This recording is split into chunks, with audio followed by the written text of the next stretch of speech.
just really sad. So just have a conversation. We're literally just talking now. Just have a conversation. Have a conversation. Grab a cup of coffee and have a conversation. Yeah, exactly. So welcome to Brown Girl Chapters. Today we are talking about adult friendships and almost kind of how to make them. We don't really have a list, but if you would like to tune in and see how our conversation went, then keep listening. This is really awkward. Like this part is awkward. This is the awkward part. The whole because we have to look into that thing, which is a blur for me. This whole conversation was fine. It's just this bit that's really awkward. So if you would like the non-awkwardness, then please continue. Yeah. Please continue watching. How are you doing today? How's life? Life's good actually. That's great. Life's great. Like life's good right now. Work's going well. Life's going well. We love it going well. We love less Like problems. that's a positive thing. No, it is good. You know, going well is a good thing. You'd rather it going well than... Do you know we entered a retrograde today? No. What does that mean? We entered a retrograde. I mean, it depends on your sign. I can send you some stuff afterwards. It can be good, it can be bad. It depends on how it goes. How it's going well. I'm really big on Year of the Horse. Okay, that's your thing. That's my thing. Okay. I didn't realise it was a thing until... I think it always has been a thing. The Lunar New Year. Yeah, that's... I feel like the snake year ended and I'm really like I've got this boost of energy and it's very in line with the Year of the Horse. I think it really helps when you can resonate with what it's meant to, like what they say it should be like. I think that really helps. I'm always like this with like astrology and stuff. If I can resonate with it, then I'm gonna take it. If not, I'm not gonna it's not aligning with me. That's got nothing to do with me. I guess that's really great. Is it aligning with you? The Year of the Horse, I think so. I keep saying reading, but what I really mean is I was watching some TikToks. Okay, same thing. Yeah, same thing. And where they do because my For You page is it's full of the people giving very generic horoscope stuff, and a lot of them were aligned on one thing, which is the whole, as a Gemini, we've been in like a really like rough period for the last 6 years or something, and that's finally come to an end with the Year of the Horse. Which is a long time. Which I'm not gonna say it's not been like rough at times, but I can see why 6 years seems about right, like in terms of a period length. I need to look at what Cancer says because that I can relate to that. Yeah, so in that sense I do resonate with it. I haven't read too much about like anything to do with the horse itself. I know it's a fiery year. It is a fiery year. So that can again be good or bad. But I'm taking what I can, and that's all we can do. Yeah. I also think, you know how you're saying like 5-6 years, for some reason, I don't know why, but for me I feel like it's like 2-3 years. I feel like the 6 years is actually not 6 years, it's 2-3 years. Okay. Which is strange, but I think that's a post-COVID thing. Okay. That's fair. Even though COVID was 6 years. Yeah, exactly. That's exactly. It was 6 years ago. It was 6 years but ago. When someone says COVID, I feel like it was just 2-3 years ago. No, that's fair. But yeah, it has been like... Which makes absolute sense now that you said that, because... It's like people use it as a timeline now. No, pre-COVID, post-COVID. No, it's true. When did that happen? Oh, like pre-COVID. Yeah. I mean, it's a time marker for me, for sure. Yeah. When I'm thinking about when did this happen, I'm thinking, was I in lockdown? Yeah. Or was it after that time? That's the same thing. Pre-COVID, post COVID.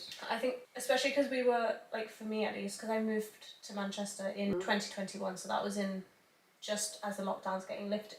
Again, like we're using the different phases of the lockdown as time measurements, but as the lockdown's getting lifted, I made the big life moving all the way here. I think that has then like cemented that time. So everything pre that is completely different me. Everything post that. Yeah. It's always like something has to happen. Yeah. Like something major.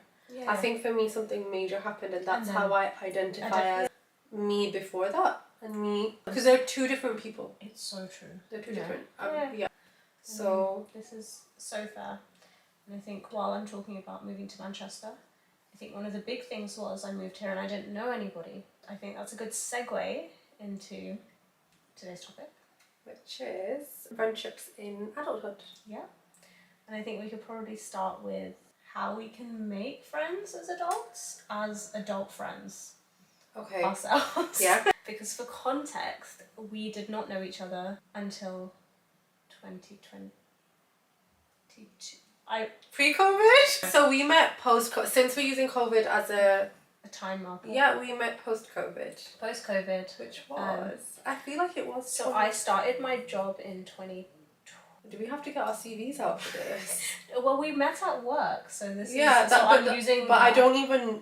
It's been 4 years for me. So we're 26. Okay. And I left. Do I need to open my LinkedIn? No, we should know this. No, I should know this. We should know this. I think it was 22. Yeah. Okay, we agree on that. 2022 I started, but we didn't talk until 23, I'm sure. Yeah. Because I didn't go to the office. No. That's actually... I've known you for a very long time then. No, this is exactly what I mean when I say that when you say this long, but for me in my head I'm like, it's a year. Okay, so realistically we've been friends for 3 years. Yeah. Wow. I'm going to use that as a marker because 3 years. Yeah, it has been. Yeah. Yeah, it's been a year in your new workplace. Yeah. More than a year. Yeah. A year in my new role. That's when we kind of both went our different ways in our careers. Yes. So yeah, it's been 3 years. And we're still friends, so that's a good start. Well, I think we should start off with how did we actually meet? Yes, we met at work. Okay, yes. But obviously you just mentioned that you were in the company in 22. 22. And so was I, but I only actually met you in 23. Yes. In flesh. In flesh, person. So I knew of Dhruvi's name. I knew she was online. I knew she was on Teams. Many times I was told to contact Dhruvi and she will help you with whatever I needed help with. And once or twice I did message her and then I'd forget about it. Only because of a face-to-face person. And then one fine day I was there. I was in the office. Yeah. I do admit that I was that person that would go into the office, sit in a corner, do my work and leave, which I don't do anymore. I did do that for 9 months, so I think that's not great in terms of meeting people because, I wouldn't have talked to you. Yeah. I think for me it was, so I'm definitely someone who, if you're there, I will talk to you. I will pull you in and be like, hi, how are you? I'll introduce myself straight away, especially if you're working in the same department and you're sat in my area. And I would see Dhruvi's back. I would always see the back of her head in the corner of the room. I'd take the same spot. Every time. Every time. It was my favourite seat. And then one day I actually went, I don't know if I went to you for work purposes or just to say hello actually. I actually don't remember. Yeah. So I can't attest to I must have come to you for something. And and then from then on we kind of saw one another. Yeah. Yeah. I would agree. I think it took 9 months for me to speak to someone in the office. I mean, I did talk to people, it just wasn't, just not on a friend, very work. It's very work related, so I'd talk to them as colleagues and there wouldn't be much chit chat, And then there was too much chit chat. That's a topic for another time. When did you realise that we were friends? Because I'm not sure if our stories are the same with this. They align. Yeah, if they align. I think when you're, in the case of us two, because we're working together, you naturally see one another more. And it's about just being in close proximity all the time. So naturally you talk to that person more. And then I think it went from that, because you're in the same building, you're in the same, desk space. And then it went from that to me choosing to want to spend more time with you and sit with you and chit chat with you. But also I think I liked our conversations. Yeah, I agree. And that's when I knew it was like a safe space as well. Yes. The coffee breaks do help. Oh, obviously. for sure. So every 2 o'clock I would have that dip in the day and I'd be like, okay, Dhruvi, let's go for coffee. But I think that's when I knew it wasn't just I'm just around this person and so we're making conversation because you're there. It's more so because I'm liking the quality of our conversations. There's growth and no judgment. Yeah. No, I agree. I think that's very rare to find in a lot of people.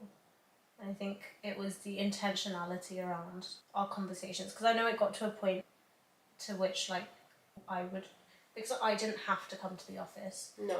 I chose to come to the office, and I think when we became friends, it worked as an incentive to come into the office, because I was like, at least if I'm coming, I get to see you, and then we're spending time together, and then at least I know I'm not just going in to, I don't know, to show face, because I was working at home anyway. For me, it doesn't matter if I'm in the office or at home. I do very similar amounts of work, depending on the day, but generally, like, I feel like it's a nice social aspect. Yeah. Because then we'd go get lunch together, and then there's a reason for me to be in the city, and then that's like another thing. I think the intentionality around like actually the conversations we were having, and I think because we didn't know each other's like life stories. No. And I think that was the nice thing, almost, because there was no, like, as you said, there was no judgment, because there's no preconceptions to who this person is. It's a whole new person. Yeah. But I enjoyed that, like you coming into the office and we'd go to like nearby restaurants, you try new foods, that kind of thing. I feel like that's important. For sure. Important. For sure. I think for me it was when we started making plans outside of work, and then actually making plans not just with like other colleagues. Yeah, like work related, yeah, like social, like almost where it's not a social. I think the first time we went out was to watch Barbie. Yeah, it probably with another colleague, but that was still, and that was lovely, and that was still really fun. But that still didn't feel like a work thing. That just felt like we were going to watch a film together. Yeah, which is actually so funny, because now that's something we do all the time. We just went to the cinema. We watched Wedding. We were in tears. That was an intense movie. I think for me, as someone who didn't even know You had no idea. I have no idea. I've never read the book. I've not watched an adaptation. I've not heard about it. Like, heart-wrenching. Yeah, that. Yeah, all we could hear in the cinema was the sniffles and we didn't want to admit to each other that we were crying, but we couldn't help do this. And then at one point, I just gave up. I was like, let it be. I was just, I can't even eat my popcorn anymore. I'm like, I'm actually sobbing. But it's a very sad story. But it's interesting you say that, because we do go to the cinema a lot. We do. I think that's a thing. But when there's a film and we are like slightly, one of us is remotely interested. We're like, come on, let's go. Yeah. And we already know what we're gonna watch. Yeah, the Verity's coming. Yeah. It's coming up. We've already got a list. Every time we go, we watch the trailer and we're like, that's the film we're gonna watch next. We're gonna watch that. And I think it's I don't know, is it an unspoken thing that we are going to end up watching? Oh no, if I'm planning to go to the cinema to watch a specific film, I will assume that I will ask you. And most likely you would say yes. Yeah, and then usually it's a yes, and then we'll wait till we're both free to go watch it. Yeah. So it is kind of like an unspoken thing, because I do that. When I see something, when watching something in the trailer, I need to watch this with Wisheries. Especially if I think we have another friend of ours that comes with us, and if three of us say, ooh, then we're like, we're all going. We're all going. We're all going to watch this. We're all going to be in tears. Yeah, and it's going to be great. We're either going to be in tears or we're going to be laughing. Laughing our heads off, yeah. Yeah. But I think this is the other thing. I think with making adult friendships is finding like a group of people, not even a group, just finding someone who shares like even a similar like sense of humor, similar sense of like what you like to watch, what you're into. Yeah. It almost feels like a relationship at this point, like, because it is, but is so helpful. I think with adult friendships especially, like, not the same as like when you're in school and when you're in uni, because you're just you're just around people all the time and you're kind of forced to be in that environment. I think you naturally form, it's almost like trauma bonds, because at uni, I remember it's because we're all so stressed out that you just become like automatically, you're like, we all need support, we're just gonna automatically be friends, like this is just how it is. But as adults, like you actually have to go out and find people.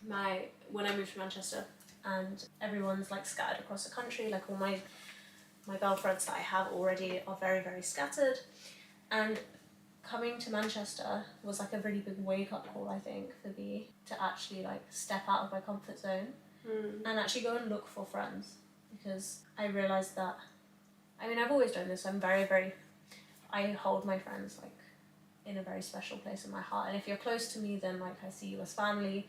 And this is, I think everyone who's like close to me does this. I don't really have friends who are just kind of like you do when you're in maybe your teenage years. You have friends who are just kind of there. I don't think I have that anymore. I think I have like a very selective group of people that I share my life with. And I've realised that I do need people who are physically close to me, as well as those friends who are really, really like near and dear to my heart. As much as they're there for me virtually, I'm so thankful for technology because I can still stay in contact with them. True. But otherwise, it's actually so difficult when you're in a new city and you just don't have that support system at all. And I think I went like 2 years almost without any like close people. In this 2 years I'd met you, I'd met some other people, but it took me like a very long time to even like step into that discomfort of putting myself in situations that I wouldn't usually do. I don't know, like making friends at work first was like a new thing anyway because it was my first corporate job. So that's like a whole nother thing. And then secondly, like going to like, I don't know, meetups where it's just people, like I want to say single people, not single people, but like people who are looking for friends, which sounds a little bit crazy. It's an alien situation to be in because it's the first time that you're in this situation. No. New city, new place, especially when you're from somewhere where you've always grown up, and then you've always got your neighbours, your friends, even the local chippy person will be familiar with this person. So it's like a whole different territory to be in. Yeah, 100%. And it's difficult in so many ways, and then you have to like, I don't know, like one of the ways that I really found worked was Bumble BFF. Like Bumble BFF, I met one of my like closest friends, and we've been friends like since we kind of connected properly. And even that, I've not been on dating apps before, but like I'm assuming this is what dating would be like. But like it's the swiping, it's the mental effort of swiping through people, having conversations, it not going anywhere, meeting people, again it not going anywhere, and doing the trial and error of trying to find people that kind of connect with your like new version of you. Because at uni, like I'm thinking uni because that's like the last time I was in a situation where you're like very close, in close proximity with people, and you by default like make friends with that circle. I'm not saying that even at uni it was difficult, but like, you know, it's a bit easier than as an adult, because at the time it felt difficult, but now I'm looking back, I was like, that wasn't as difficult as it is as an adult. And I think like when you've not had the same like, what's the word for it, when you've not had the opportunity to be put in these uncomfortable situations before, because I didn't do many like extracurricular activities or anything outside of school really. The only place I had met friends were through school previously or through university. Even in university I didn't really do anything outside of university. I think I was just gonna say, like you're saying university and school and the whole thing of proximity, and like you're naturally gonna be friends with those people, but I feel like as adults it's more about like your chosen people. Oh, for sure. It's your chosen people, your chosen family, because you're literally having to sift through everything and cherry pick the people that you want to be friends with. Whereas at school, you're on the school ground, whoever's in your class is going to be your friend. Yeah. Same with university, maybe people on your course or the girls that you're living with. Yeah. If you're lucky enough for that. Yeah. But as adults, I do feel like it is your chosen people. Yeah, no, that's 100% the case, and I think that's where I think you can put yourself under a lot of pressure to find people. I think pressure's one word, but like maybe I think that's where you become a bit more sensible with who you let into your life, and I think that's the other side to this is the blessings of being able to make adult friendships. I think it's much easier as an adult to decide if someone is almost worthy of being in my life or not. I am very much more comfortable making that choice now than I was when I was younger. If someone doesn't align with me, or if someone like doesn't like gel with me the same way, or if I have like a weird feeling with them, I don't feel as uncomfortable with not even saying, but just keeping my distance or maintaining the boundaries. I think that comes with maturity as Yeah. well. It's that like discernment of Yeah. knowing that this isn't for me, for whatever reason it could be, and this is. Yeah. And that comes with time. Yeah, 100%. And I think that's the beauty of making friendships in your adult life. I think the other side to friendship as an adult is how open you have to be to meeting people who are a lot different to you in many ways. By that I mean when you've grown up around people, they usually live in the same area as you, they probably have quite a similar upbringing, probably have very similar views. When you're in school, it's very much the same, like it's usually local people. You're not exposed to a range of, to a certain extent you are, but there isn't a lot of range of types of people. And I think as an adult, there's a level of, you have to keep yourself open to the idea of becoming friends with someone and not writing them off completely the first few times you meet them, in whatever situation you are, because I feel it's a relationship at the end of the day, and I think they work best when they're built on, because it's very easy to almost judge someone from, I don't know, the way that they present themselves or the way that they talk, which you might have done when you were younger. At least I know I probably have done in the past.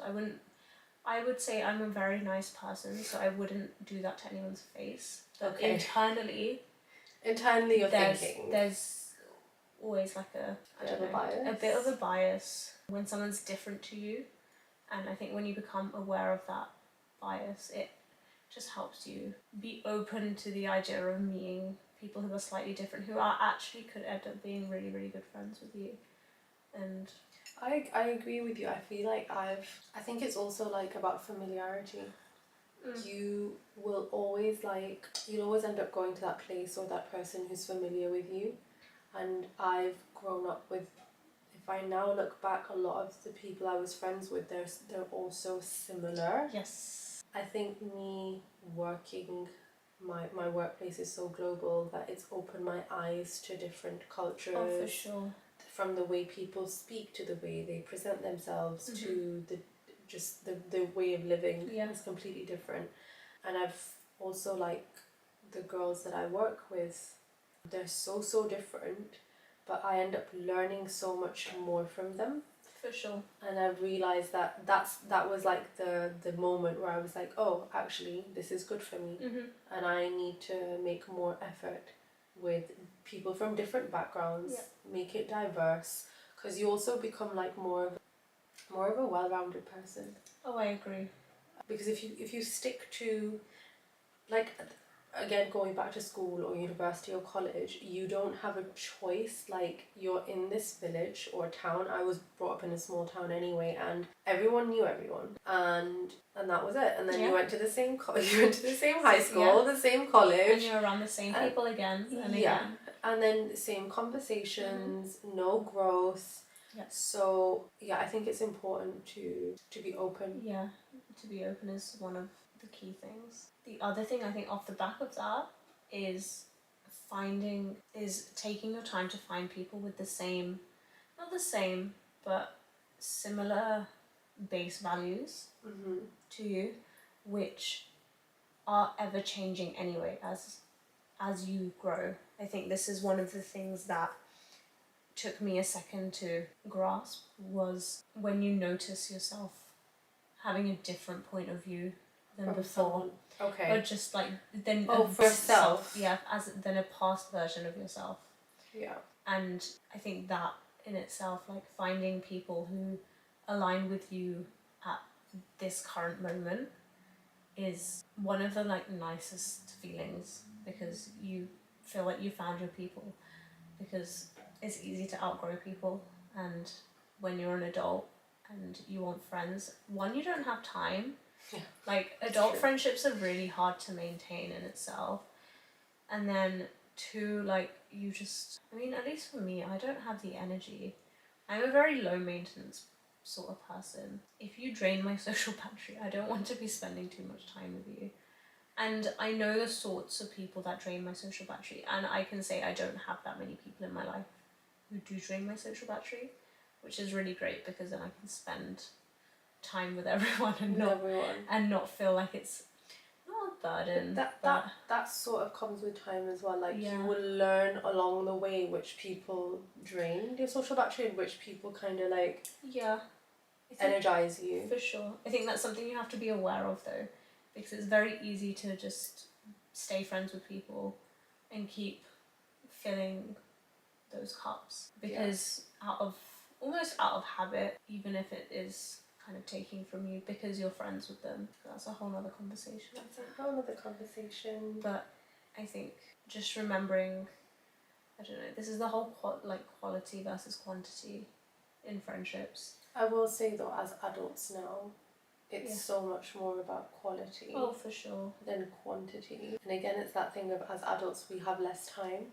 Mm-hmm. You're working, you've got family responsibilities, maybe you're traveling for work or traveling just for holidays or whatever it is you're doing. It's so limited that the limited time you do have with your friends, you do want to make sure it's good. Yeah, because why would you want it to be bad?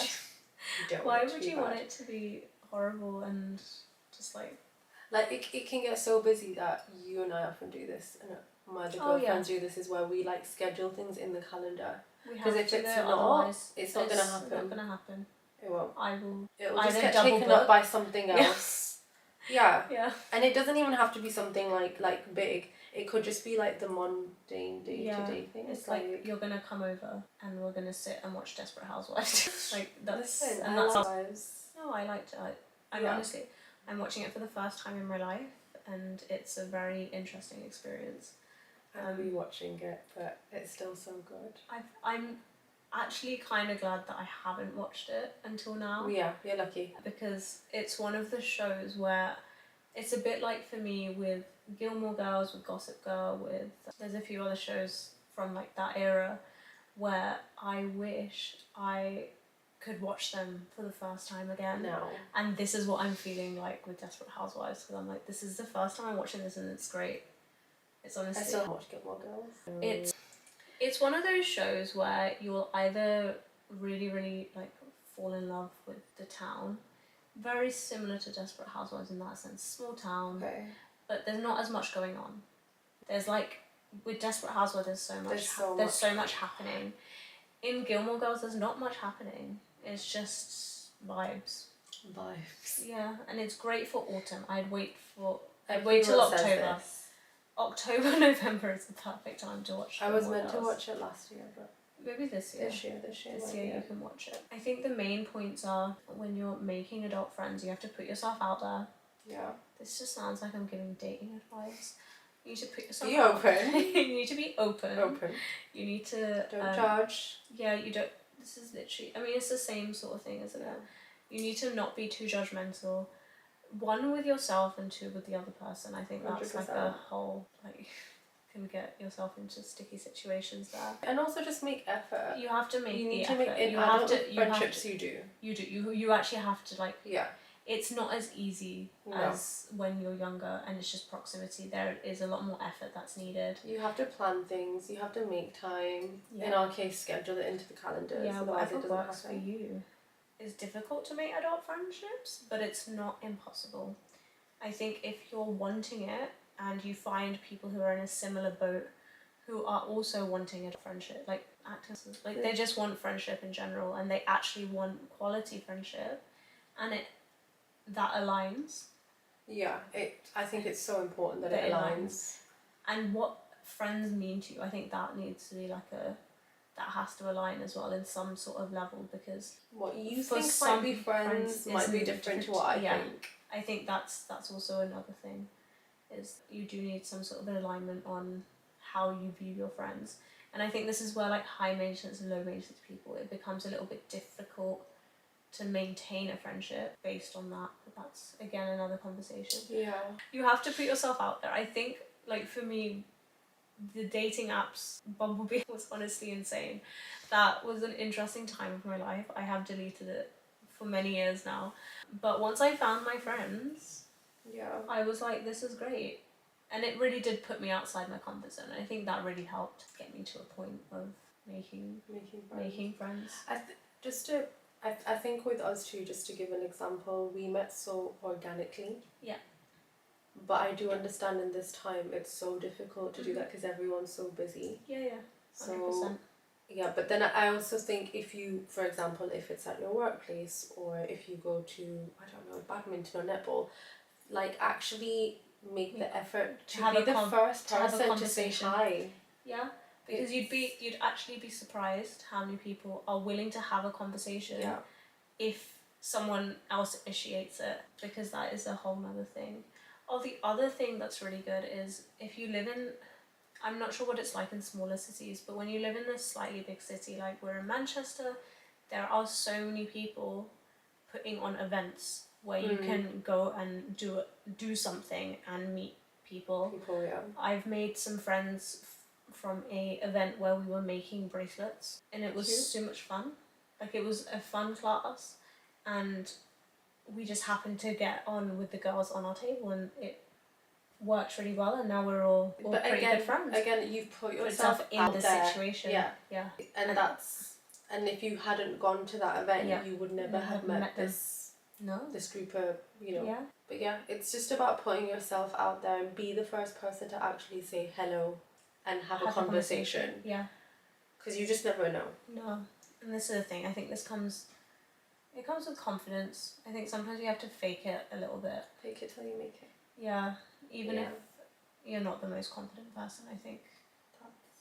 I think, was it I went on a hiking thing and I went on my own and there was a bunch of people, but once I got there it was fine. Yeah. Like, and you'd be surprised how many people feel exactly the same way as you. And it's almost, okay, even for us, you were the person to approach me, and I was almost glad that you did approach me, because I at the time was not the most confident person to be the first person to approach. Yeah. So I think if you hadn't have approached me, I don't know how long we would have gone without talking, without being friends, to lead to a friendship, because it's very easy to be in the same place as people and just not have conversation. And I think maybe that's just something we're lacking in today's time. Maybe people just don't have conversations anymore, which is really sad. So just have a conversation. We're literally just talking now. Just have a conversation. Have a conversation.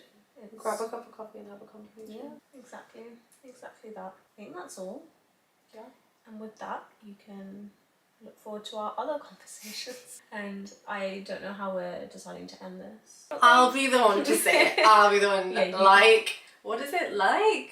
Share? Yeah. Subscribe? Do you get it? Just do it all and share it. You know the if you enjoy this sort of conversation, then please stick around, because we'll be back with more. We will be back with more. And I think that's a wrap.